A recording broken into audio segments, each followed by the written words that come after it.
Valsad city પોલીસની ટીમે જિલ્લા પંચાયત કચેરી પાસેથી ઇકો કારમાં લઈ જવાતો 31,200 રૂપિયાનો વિદેશી દારૂ ઝડપી પાડ્યો। તારીખ 18 માર્ચ મંગળવારના 1:45 કલાકની પોલીસ મથકેથી મળતી માહિતી મુજબ સિટી પોલીસની ટીમ પેટ્રોલિંગમાં હતી, જે દરમિયાન બાતમી મળી હતી કે એક ઇકો કાર નંબર GJ15CM8537માં દારૂ ભરી 2 જેટલા ઈસમો જવાના છે। જે બાતમીના આધારે સિટી પોલીસની ટીમે જિલ્લા પંચાયત કચેરી પાસે વોચ ગોઠવી હતી। દરમિયાન કાર આવતા પોલીસની ટીમે તેને ઊભી રાખવા માટે ઇશારો કર્યો હતો।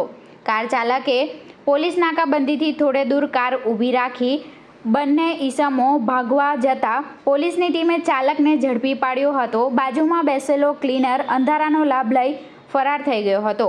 પોલીસની ટીમે ચાલક અને કારને પોલીસ મથકે લાવી મુદ્દામાલની ગણતરી કરતા કારની કિંમત 3,04,56 નંગ વિદેશી દારૂ જેની કિંમત 31,200, એક મોબાઈલ ફોન જેની કિંમત 5,000 મળી કુલ 3,36,200 રૂપિયાનો મુદ્દામાલ કબજે લઈ ચાલકને ઝડપી કેસમાં સંડોવાયેલા અન્ય 2 લોકોને વોન્ટેડ જાહેર કરી સિટી પોલીસ મથકે પ્રોહિબિશન અંગે ફરિયાદ દાખલ કરી છે।